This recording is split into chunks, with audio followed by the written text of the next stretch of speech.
Hi, my name is Craig Hefner, and this is my presentation on anti-literacy laws in the South.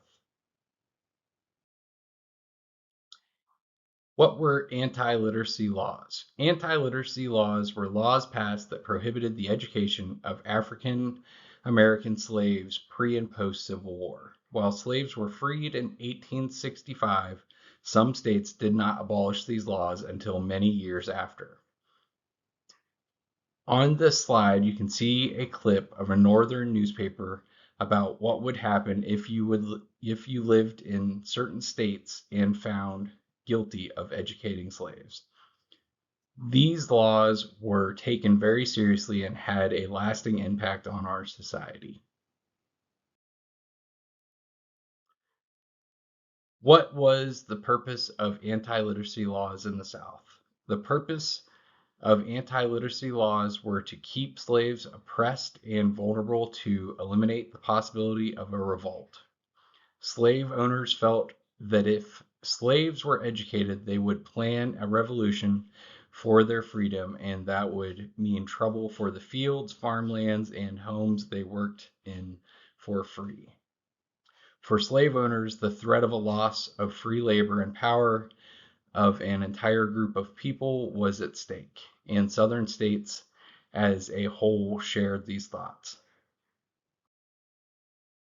What inspired slave owners to create anti-literacy laws? Slaves were brought to America in the 1600s and in the early 1700s. Many northern states began to free slaves and abolish the idea of slavery.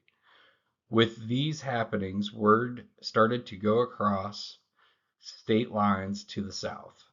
The Stono Rebellion took place in 1739, where a group of slaves rebelled against slavery. This frightened the South, and collectively, states felt that anti-literacy laws needed to be passed against educating slaves.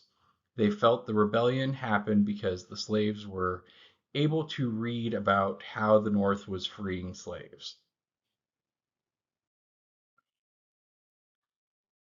What happened if slaves were educated? There were steep consequences if people tried to educate slaves. Guilty parties could be fined or sent to jail. Slaves caught reading or writing could be beaten or killed. As stated in the previous slides, these laws were taken very seriously. People could be fined, jailed, beaten, or killed for educating slaves. The article from the newspaper from 1839 has a quote from a local reverend which shows you that this is this was also somehow just the end of the anti-literacy laws. Anti-literacy laws eventually ended several years after the Civil War. This did not bring ease to the education of the African American community. Schools and education were still a challenge, and segregation laws continued to oppress African Americans for decades. Impact on anti-literacy laws. Once anti-literacy laws were abolished, it did not make education easily accessible for African Americans. Poor quality school buildings and segregation kept the standard of the education for African Americans low. Reconstructivism and educational theory. Anti-literacy laws has impacted the educational theory of Reconstructivism, especially with the rising of critical race theory. Reconstructivism is founded in providing the social structures behind the educational decisions of the past and how they have shaped education today. Anti-literacy laws were part of the beginning to the inequalities in education based on race, and it's important to study the history in order to ensure history is not repeated. There's a lot of debate currently on critical race theory.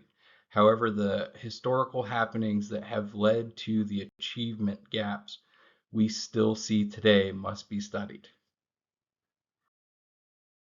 My personal perspective is that we need to continue to teach the impact of anti-literacy laws because we must truly understand how we ended with the gaps in learning that we did.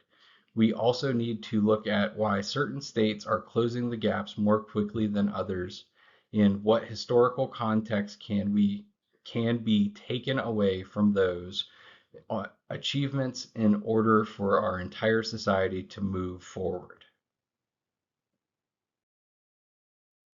And lastly, my reference page.